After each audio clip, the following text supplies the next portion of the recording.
The stagecoach rattled into Coloma, California on a blistering afternoon in late August of 1851, carrying a young woman whose hands trembled not from the rough journey, but from the weight of the secret she carried beneath her worn traveling dress.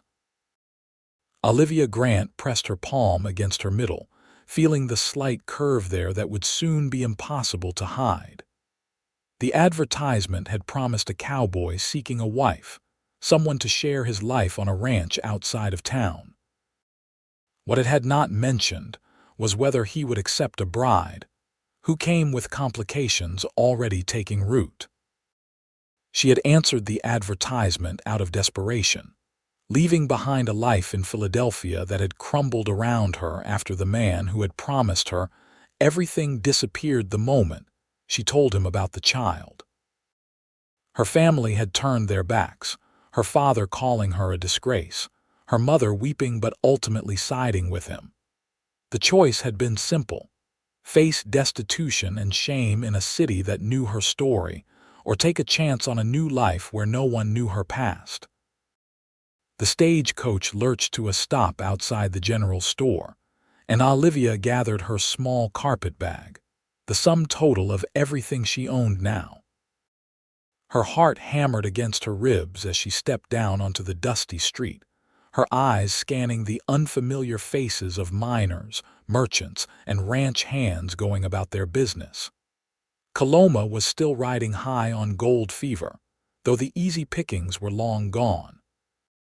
The town had settled into a more permanent existence, with proper buildings replacing some of the earlier tents and shanties. "Miss Grant." A deep voice cut through her anxious thoughts, and she turned to find herself looking up at a man who matched the description in his letters, but somehow seemed more real and more intimidating in person. Carter Nash stood well over 6 feet tall, with broad shoulders that spoke of years of hard work. His face was weathered from the sun, with lines at the corners of his eyes that suggested he smiled often, though at the moment his expression was serious, almost nervous. He held his hat in his hands, revealing dark hair that needed a trim. His eyes were a striking hazel, golden brown with flecks of green, and they studied her with an intensity that made her feel exposed. "Mr. Nash," she said, her voice steadier than she felt. "I am Olivia Grant." "Carter, please," he said, and now a small smile did touch his lips. "I am glad you made it safely. The journey from San Francisco can be rough." "It was manageable," she replied, though in truth, the motion of the stagecoach had made the morning sickness that still plagued her even worse. She had spent much of the journey fighting nausea, grateful that the other passengers had attributed her pallor to travel nerves. Carter reached for her bag, and she let him take it, noticing the strength in his hands, the calluses that marked him as someone who worked the land. "I thought we might have dinner at the hotel, let you rest from the journey before we head out to the ranch. It is about an hour's ride, and the day is getting late." Relief flooded through her. She had worried he would expect them to marry immediately, that very day, giving her no time to find the courage to tell him the truth. "That would be welcome, thank you." He led her down the street to a modest hotel, one of the newer wooden structures in town. The proprietor, a stout woman with sharp eyes, looked Olivia up and down in a way that made her stomach clench. Could this woman somehow see her secret? But the proprietor simply handed over a key and directed them to the dining room. Over plates of beef stew and fresh bread, Carter talked about his ranch, his voice carrying a quiet pride. He had come to California in the gold rush like so many others, but unlike most, he had been smart enough to realize that the real opportunity was in providing beef to the miners. He had bought land while it was still cheap, built up a herd, and now had a successful operation with 3 hired hands who helped with the cattle.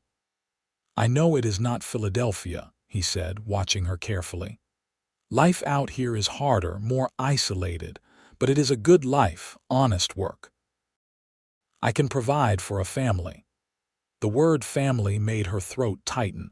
She set down her spoon, knowing she could not eat another bite. "Carter, I need to tell you something." His expression shifted, wariness creeping into those hazel eyes. "All right." She took a breath, then another, trying to find the words. They had exchanged several letters over the past 2 months, long enough for her to get a sense of his character, his decency. She had told him she was leaving Philadelphia for a fresh start, that her family situation was difficult. She had not lied in the letters, but she had left out the most crucial truth. "There is a reason I needed to leave Philadelphia so urgently," she began, her voice low so the other diners would not hear. "I found myself in a situation, trusted someone I should not have. He made promises and I believed him. When I told him I was carrying his child, he disappeared. My family would not stand by me. I had nothing, no means to support myself or a baby." She forced herself to meet his eyes, to face whatever judgment she would see there. "I am 3 months along. I understand if you want me to leave on the next stage. I should have told you in my letters, but I was afraid, and I am ashamed of that cowardice." The silence that followed felt like it lasted hours, though it was probably only seconds. Carter's jaw worked, and she could see him processing what she had told him. She braced herself for anger, for accusations of deceit. 3 months, he said finally. "And you traveled all this way alone, knowing you were with child," she nodded, unsure what to make of his tone. He leaned back in his chair, running a hand through his hair. "That took courage, more than you are giving yourself credit for. You are not angry." Her voice came out small, disbelieving. "I am trying to sort through my thoughts," he admitted. "You are right that you should have told me. That is a significant thing to keep hidden, but I also understand why you did. You were desperate, and desperate people make choices they might not otherwise make."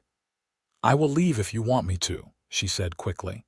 "I have a little money saved. Enough for passage back to San Francisco, maybe find work there somehow." "And then what?" Carter asked, his voice gentle but firm. "You would be alone in San Francisco, pregnant, with no family, trying to find work that no one would give you once your condition became obvious." "What kind of man would I be to send you into that?" Hope flickered in her chest, dangerous and fragile. "You are saying you will still marry me?" He was quiet for another long moment, his fingers drumming on the table.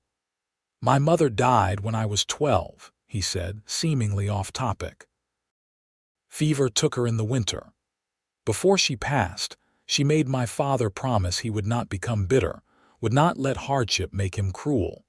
He kept that promise, raised me and my sister on his own, taught us that life hands you things you do not expect, and what matters is how you respond."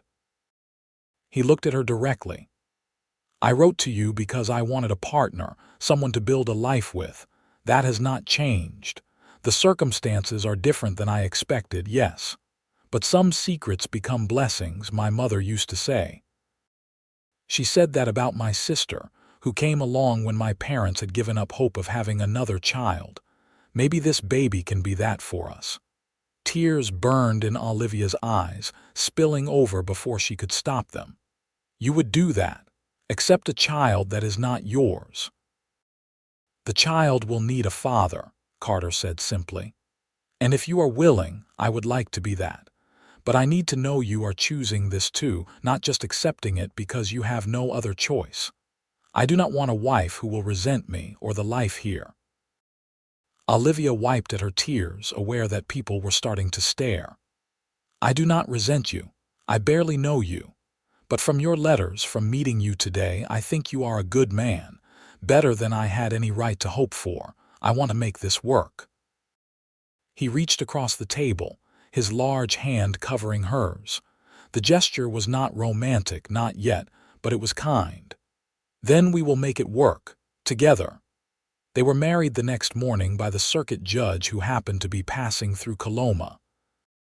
It was a brief ceremony in the judge's temporary office, with the hotel proprietor and her husband standing as witnesses.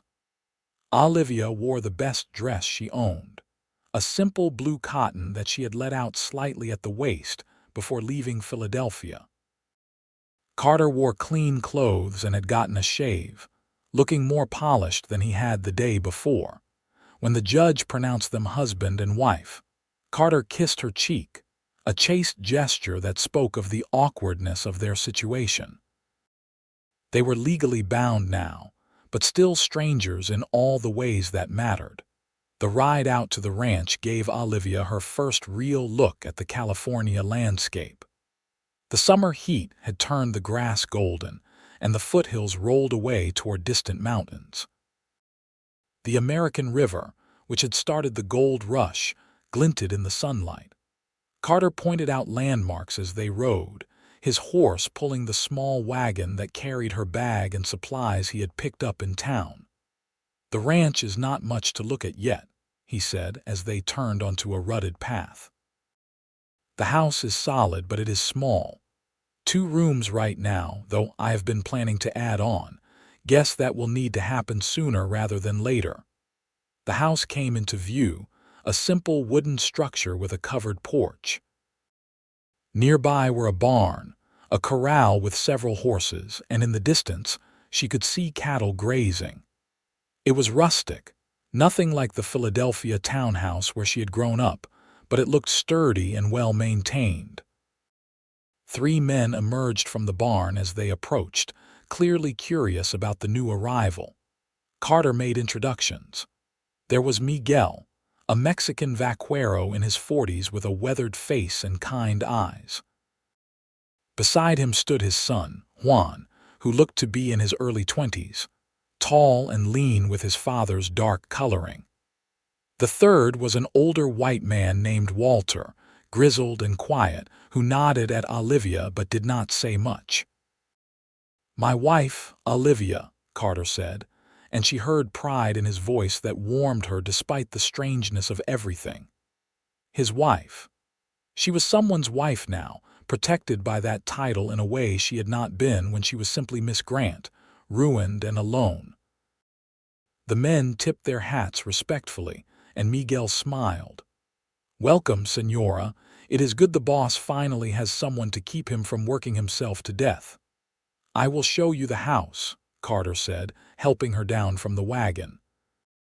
His hands were careful at her waist, and she wondered if he was thinking about the baby, about being cautious with her. Inside, the house was indeed small but clean. The main room served as kitchen, dining area, and sitting room, with a stone fireplace and simple furniture that Carter had clearly made himself. A doorway led to the bedroom, which held a large bed, a dresser, and little else. The sight of the bed made Olivia's stomach flutter with nerves. They were married now. He had rights as her husband, even if he had been kind so far. "I will sleep out here," Carter said, as if reading her thoughts. "On the floor by the fireplace. You should have the bed, especially given your condition. We can take our time with the rest." The relief was so intense she felt dizzy with it. "Thank you. We are both adjusting," he said. "No need to rush things." Over the following days, Olivia settled into the rhythm of the ranch. She took over the cooking, which had been a haphazard affair with 4 men trying to manage it between their other work. She cleaned and organized the house, finding satisfaction in making the space more comfortable. Carter had a small root cellar where she found stores of potatoes, onions, and preserved goods. She inventoried everything, already thinking about what they would need to get through the winter. The morning sickness began to ease as she moved into her 4th month, and she found herself feeling stronger, more capable. She had been afraid that ranch life would be too much for her, but instead, she discovered she liked the work, the sense of purpose. In Philadelphia, she had been ornamental, a daughter trained to manage a household with servants, to pour tea and make polite conversation. Here, her work mattered in immediate, tangible ways. Carter was gone most days from dawn until dusk, riding the range with his men, checking on the herd, repairing fences. When he came home, he was tired but always took time to talk to her, to ask about her day. They ate dinner together, and slowly, they began to know each other beyond the careful letters they had written. She learned that he was 30 years old, that he had a sister back in Missouri who was married with children of her own. He had fought in the Mexican War, though he did not like to talk about it much. He loved the land, loved working with his hands, but he also had a thoughtful side. On Sunday afternoons, when the work eased slightly, he would read from one of the few books he owned, often aloud if she was doing mending or other handwork nearby.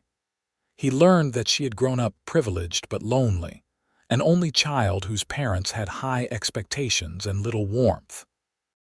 She had been educated well, could read and write and keep accounts, skills that proved useful on the ranch. She missed music, she told him. In Philadelphia, there had been a piano in the parlor, and she had played for hours. Out here, the only music was what nature provided and the occasional song from Miguel when he worked. "Maybe someday we can get a piano," Carter said one evening as they sat on the porch watching the sunset. "When the ranch does well enough, I would like to hear you play." It was a small thing, but it meant everything. He was thinking about her happiness, about building a future that included her wants, not just needs. As summer turned toward fall, Olivia's pregnancy became more obvious. Her dresses no longer hid the swell of her belly, and she saw the men notice, though they were too polite to comment. She wondered what they thought, whether they could do the math and realize this baby had been conceived before she arrived in California. But if they had opinions, they kept them to themselves. Carter began working on expanding the house, adding a third room that would serve as a nursery. He worked on it in the evenings and on Sundays, sawing and hammering with a determination that touched her.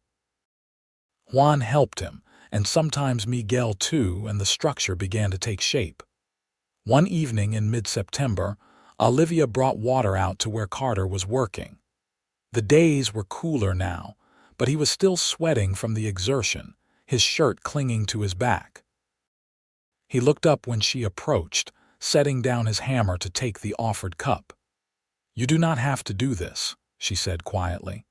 "The baby is not yours.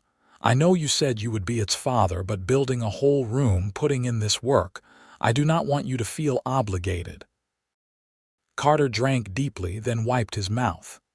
"Come here," he said, gesturing for her to follow him into the partially built room. The walls were up now, the roof frame in place. "What do you see?" She looked around at the raw lumber, the careful construction. "A nursery." "I see our future," he said. "I see a child who will sleep in here, who will take their first steps on this floor. I see you rocking a baby in that corner where the light is good in the morning. I see myself teaching a little one to walk, to ride, to work the land." He turned to her, his hazel eyes intense. "Biology is not what makes a father, Olivia. Being there makes a father. Showing up every day, providing, protecting, loving.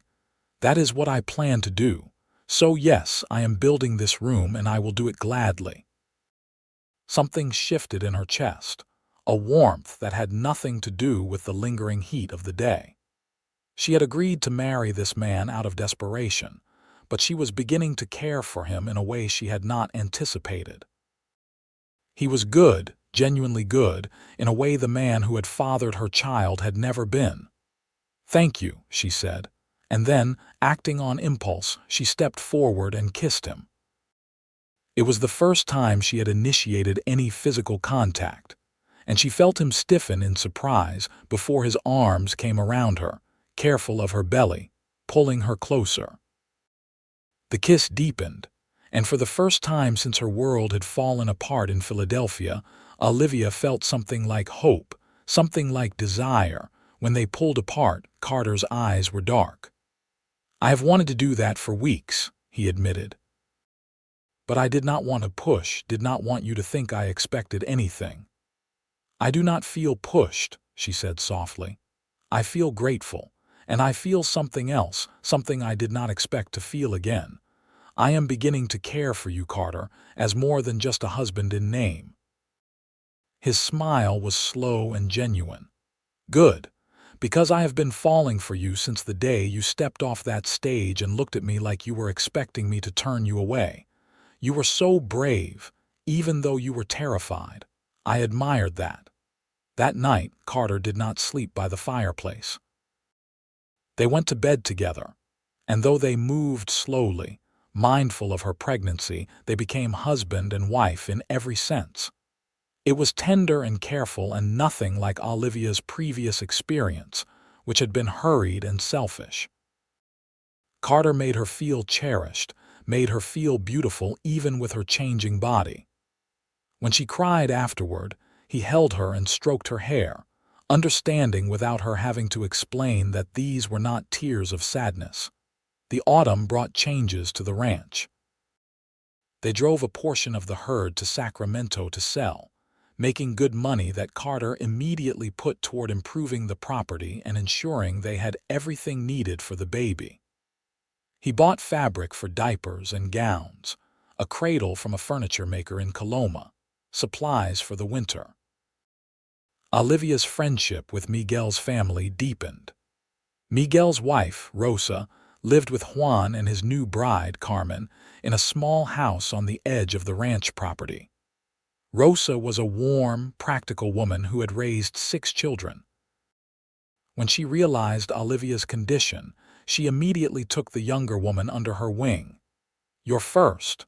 Rosa asked one afternoon when Olivia had walked over to visit. She was teaching Olivia to make tortillas, and the simple, repetitive work was soothing. "Yes," Olivia admitted.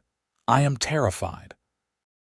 "All women are terrified the first time," Rosa said matter-of-factly. "But women have been having babies since the beginning of time. Your body knows what to do, and I will be there to help when your time comes. I have delivered many babies, including Carmen's mother, who was born in the back of a wagon during the crossing to California."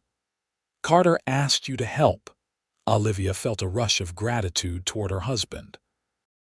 She had been worrying about the birth, about the fact that Coloma had no doctor, that she would be facing this alone. "He asked last week," Rosa confirmed. "He is a good man, that one. He cares for you very much. I see how he looks at you." Olivia felt heat rise in her cheeks. "I did not expect this, any of it. I came here thinking it would be a practical arrangement, a way to survive, but he is so much more than I hoped for." Rosa smiled knowingly. "Love is like that sometimes. It sneaks up on you. Love. Was that what she felt?" Olivia tested the word in her mind as she walked back to the house later. The warm tortillas Rosa had insisted she take wrapped in cloth. Yes, she realized. She loved Carter. She loved his steadiness, his quiet strength, the way he worked until his hands bled to provide for his growing family. She loved how he read to her in the evenings, how he asked her opinion on ranch decisions, how he sometimes came up behind her while she worked in the kitchen and pressed a kiss to her neck. She loved that he talked to the baby, his hand on her belly, telling their child about the ranch, about the horses and cattle, about the life they would have together. The baby began to move more noticeably as October arrived, flutters that became real kicks. The first time Carter felt the baby move, his face transformed with wonder. "That is our child," he said, his voice thick with emotion. "Our child. Not the baby or your child, but our child." He meant it, Olivia knew. In his mind, in his heart, this baby was his as much as hers. The first real storm of the season hit in late October, a wild thing that brought torrential rain and wind that howled around the house. Olivia woke in the night to the crash of thunder, her heart pounding. Carter pulled her close, his presence solid and comforting in the dark. "It is just a storm," he murmured against her hair. The house is sound. We are safe. But in the morning, the storm was still raging, and Carter and the men had to go out to check on the livestock, to make sure fences had not been damaged, that the horses were secure. Olivia watched from the window, anxiety knotting in her stomach as the men disappeared into the sheets of rain. They returned hours later, soaked through and exhausted. Several fence lines were down, and some of the cattle had scattered. It would take days to round them all up and make repairs. Carter stripped off his wet clothes by the fire while Olivia heated water for coffee and soup. "I do not like you going out in this," she said, unable to help herself. "What if something happened to you?" He came to her, cupping her face in his still cold hands. "I will always come back to you. I promise. But this is the work, Olivia. The land does not care about storms or cold or anything else. The animals depend on us." She knew he was right, but it did not make it easier. She had lost so much already. The thought of losing him too was unbearable. The storm passed, and the work of repairing its damage took the better part of a week. Olivia helped where she could, though Carter was increasingly protective, not wanting her to overexert herself. She was 6 months along now, her belly unmistakably round, her movements slower. She tired more easily, but also felt a contentment she had never known. This life, this place, this man who had become her husband in every way that mattered, they were hers. She belonged here in a way she had never belonged anywhere before. In early November, a letter arrived from Carter's sister in Missouri. Martha had written to say she was happy he had married, that she wished she could meet his new wife. The letter was warm and welcoming, full of news about her own children and life on her farm. At the end, Martha had included a message specifically for Olivia. "My brother is the best man I know. I am glad he has found someone to share his life with. Please write and tell me about yourself. I have always wanted a sister." Olivia wrote back that same evening, surprised by how much she had to say. She told Martha about the ranch, about learning to cook for working men, about the vast California sky, and the way the seasons were different here than back east. She mentioned the baby, giving the due date Rosa had calculated based on Olivia's last courses, sometime in late January. She did not mention the circumstances that had brought her west, but perhaps Martha would assume the baby was Carter's, conceived before the wedding or just after. It did not really matter. The truth was between Olivia and Carter, and that was enough. Christmas preparations began in December. Olivia made what decorations she could, stringing popcorn and cutting paper stars from old newspapers. Rosa taught her to make tamales, a tradition Carmen explained was important in their family. Carter rode to Coloma and came back with a small pine tree, which they decorated together one evening while snow began to fall outside. "It is beautiful," Olivia said, standing back to admire their work. The tree was not much by Philadelphia standards, where she had grown up with elaborate decorations and expensive gifts. But it was theirs, and that made it perfect. "You are beautiful," Carter said, pulling her gently against him, her back to his chest, his hands resting on her belly. The baby kicked against his palms and he laughed. "Strong little one." "Takes after his father," Olivia said without thinking, then caught herself. "I mean after you, the father he will know." Carter turned her to face him. "I am the father. There is no he will know about it. I am the father in every way that counts, and I need you to believe that, Olivia. Not just say it, but believe it." She looked up at him, at this good, strong man who had given her everything when he owed her nothing. "I believe it," she whispered. "I do." Christmas Day was cold but clear, the world blanketed in snow. They had a small celebration with Miguel's family. Everyone crowded into the main house because it was larger and warmer. Rosa and Carmen had cooked a feast, and Walter contributed a turkey he had shot. Juan played guitar, and there was singing and laughter. Olivia felt the baby moving inside her, responding to the music and the joy in the room, and she thought about how much her life had changed. A year ago, she had been in Philadelphia, thinking she was in love with a man who would abandon her. Now she was here, truly in love for the first time, carrying a child who would be welcomed and wanted. Carter gave her a gift, a shawl he had bought on one of his trips to town, soft wool in a deep green that complemented her coloring. She gave him socks she had knitted, practical but made with care. They exchanged the gifts privately in their bedroom, and the look on his face when she told him she loved him was worth more than any expensive present. "I love you too," he said, his voice rough with emotion. "More than I knew I could love anyone. You and the baby, you are my whole world now." January brought bitter cold and more snow. Olivia moved slowly now, her belly enormous, her back aching. Rosa checked on her every few days, pronouncing her healthy but agreeing with Carter that the baby would come soon. They had everything prepared. The cradle sat in the new nursery, clean blankets and diapers folded and ready. The house was warm and snug, supplies laid in for the winter. Olivia's labor began on a Friday evening in late January, a week earlier than Rosa had predicted. The pain started as a dull ache in her back, easy to dismiss as just another discomfort of late pregnancy. But as the hours passed, the ache intensified, moving around to her front, tightening like a band around her middle.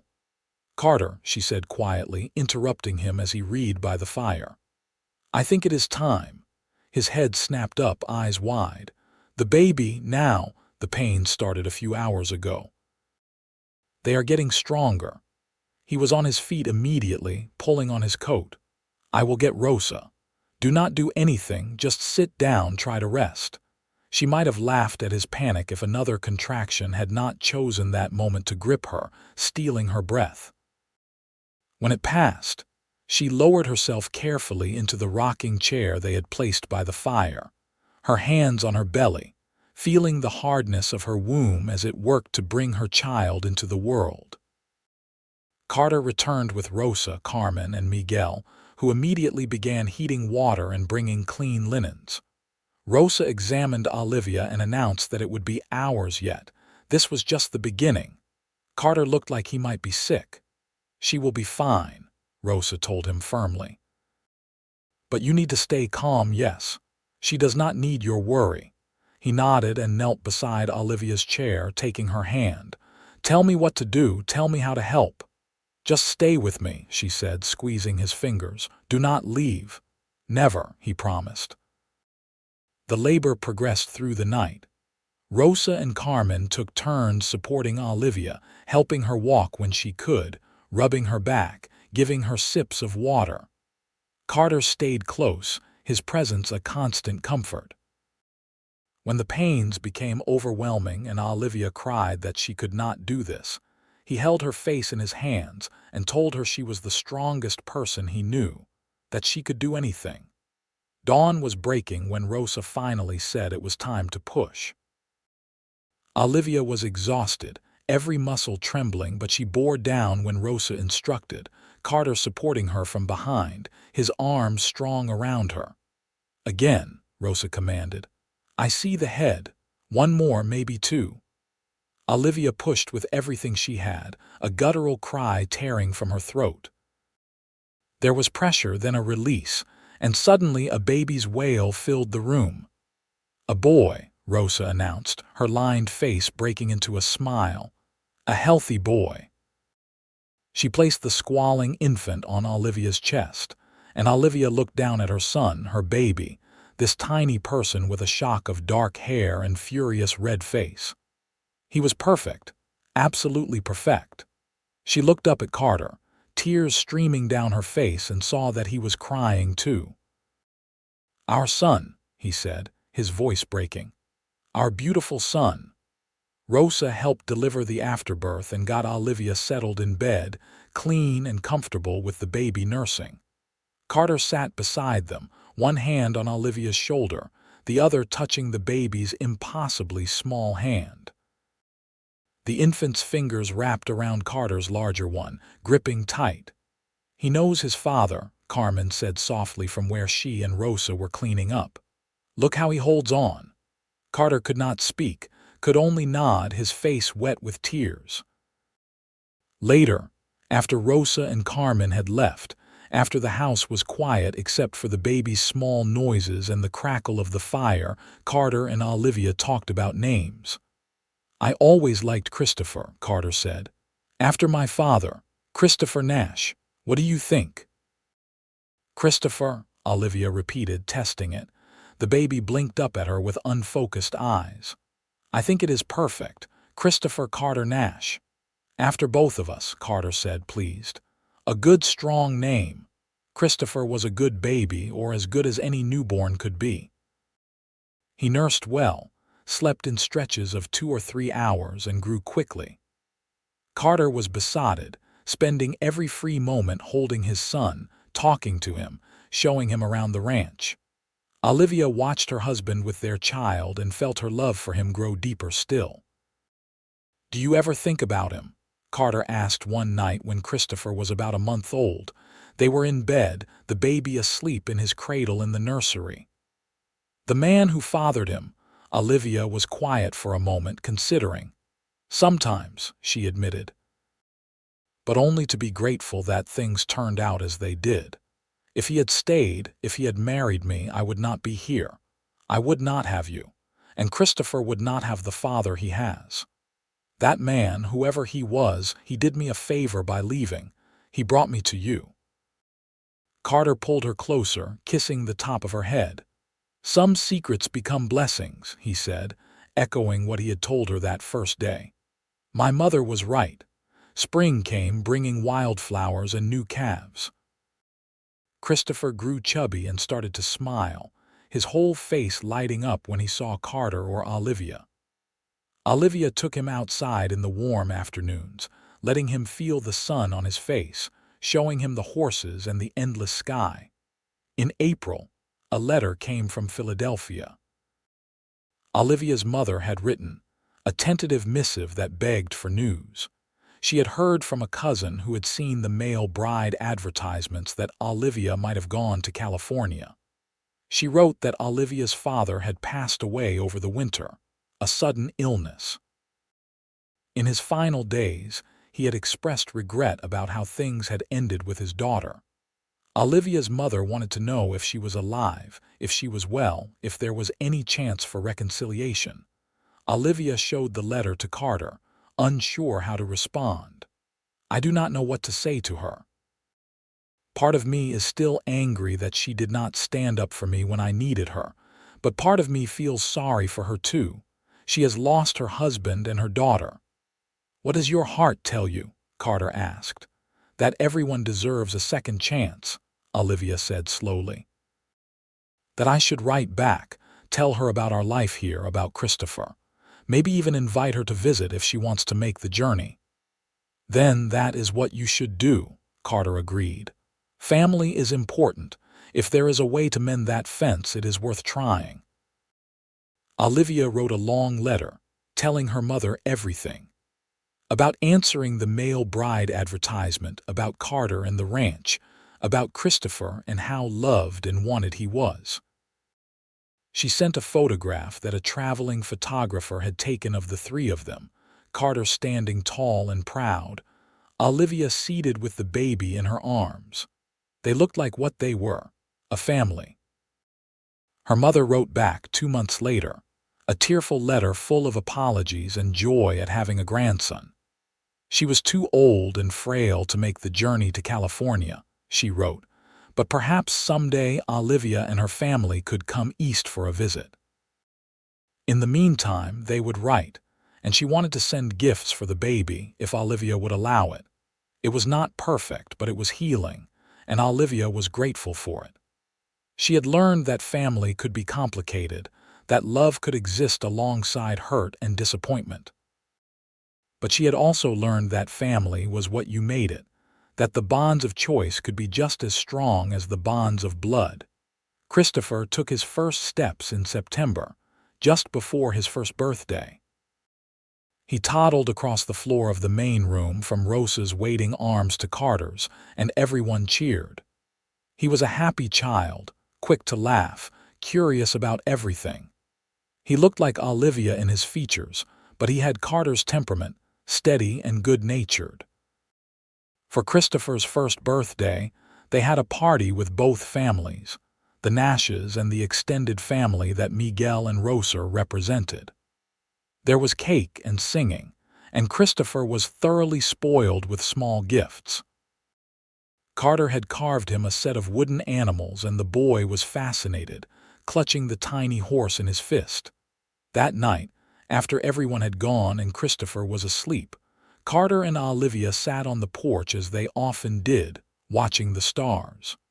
Happy? Carter asked, his arm around her shoulders. Happier than I ever thought possible, Olivia said honestly. A year and a half ago I was desperate and alone. Now I have everything. We have everything, Carter corrected. And maybe, if you are willing, we could think about adding to our family. Christopher should have siblings. Olivia turned to look at him, surprised and pleased. You want more children? I want everything with you, he said simply. As many children as we are blessed with, as many years as we are given. I want to grow old on this ranch with you beside me, watching our children and grandchildren grow. I want all of it, Olivia. She kissed him, pouring everything she felt into that kiss. Yes, she said when they parted. Yes to all of it. To more children, to growing old together, to this life we have built. Yes. Their second child, a daughter they named Clara, was born in the spring of 1853. She had Carter's hazel eyes and Olivia's delicate features, and she was adored from the moment she arrived. Christopher, now a toddler of just over 2, was fascinated by his baby sister, always wanting to help, to hold her, to show her his toys. Life on the ranch continued its rhythm. There were good years and hard years, times of plenty and times when they had to scrimp and save. The ranch grew, more land acquired, the herd expanding. Carter built onto the house again, adding more bedrooms as their family grew.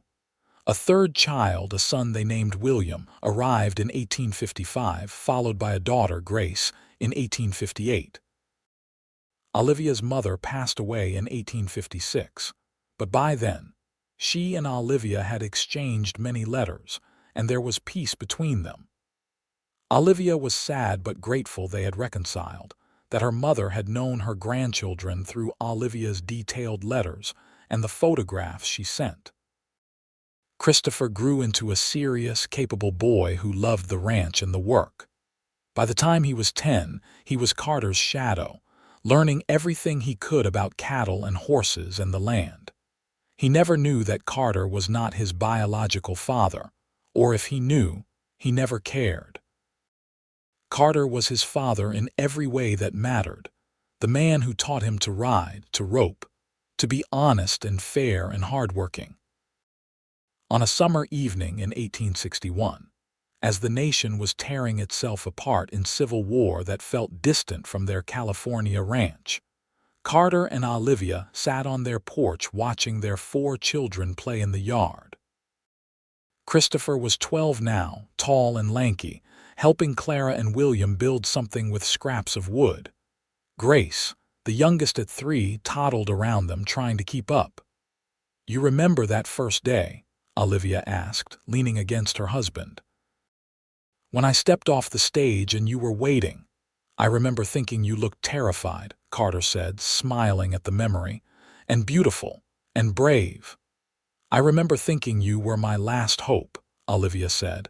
I had no idea you would become my everything. Carter turned her face toward him, his touch gentle. Some secrets become blessings. My mother was right. That secret you carried brought us Christopher, and he brought us here to this moment, to this family. I would not change a single thing. Neither would I, Olivia agreed. She looked out at their children, at the ranch they had built together, at the life they had made from desperation and hope and love. Neither would I. The years continued to pass, bringing changes and challenges but also joy and continuity. Christopher married at 21, bringing home a bright young woman named Sarah who loved the ranch as much as he did.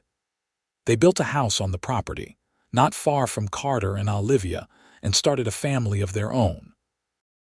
Clara married a banker in Coloma and gave Olivia and Carter grandchildren who visited often.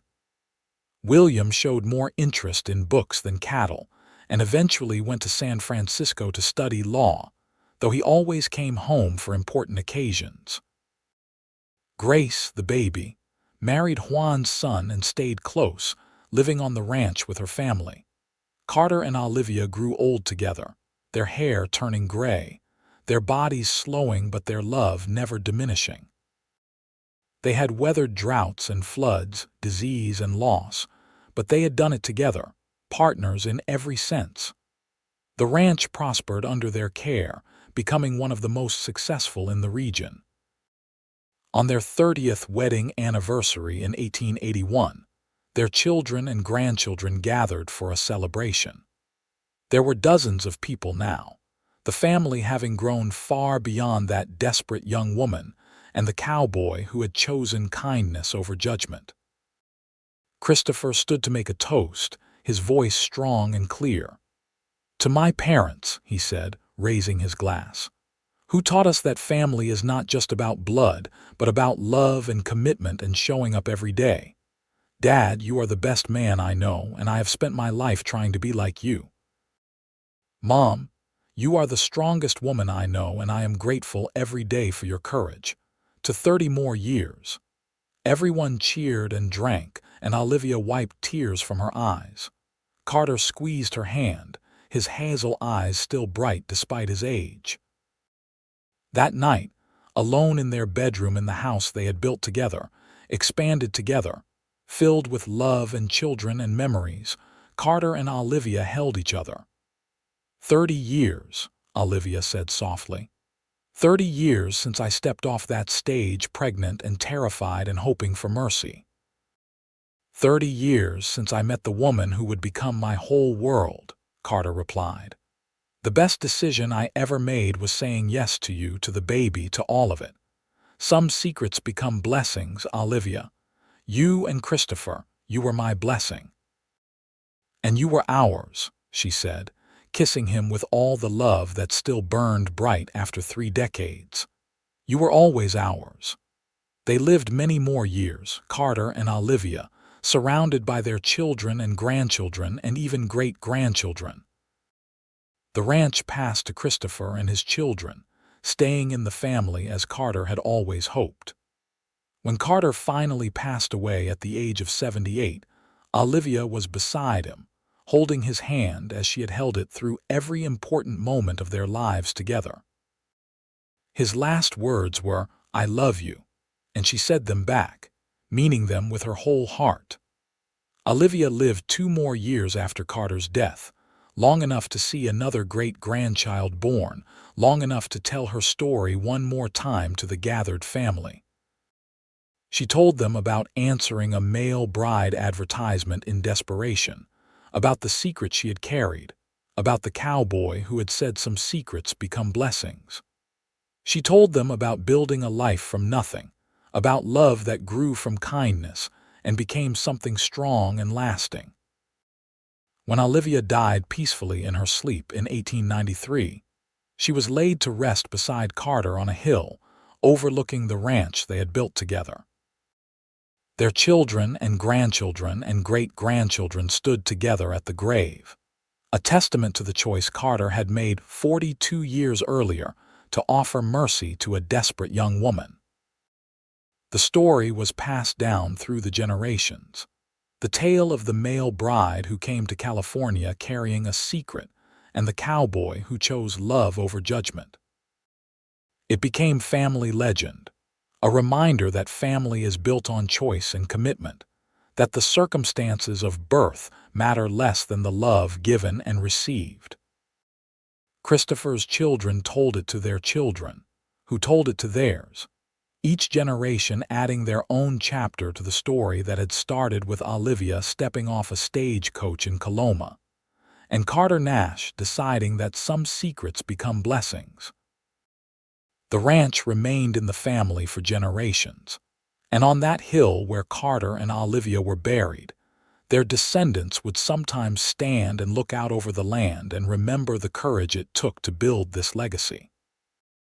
They remembered the male bride who risked everything for a chance at a better life, and the cowboy who saw beyond circumstances to the person beneath. They remembered that love, real love, is not about perfection but about choosing each other every day, through every challenge, building something lasting and true. And on summer evenings, when the California sun set golden over the hills and the cattle grazed peacefully in the valleys, it was easy to imagine Carter and Olivia still there, sitting on the porch of the house they had built, watching over the family they had created, their love story echoing through the years. A reminder that sometimes the most desperate moments can lead to the most beautiful lives, and that some secrets truly do become the greatest blessings of all.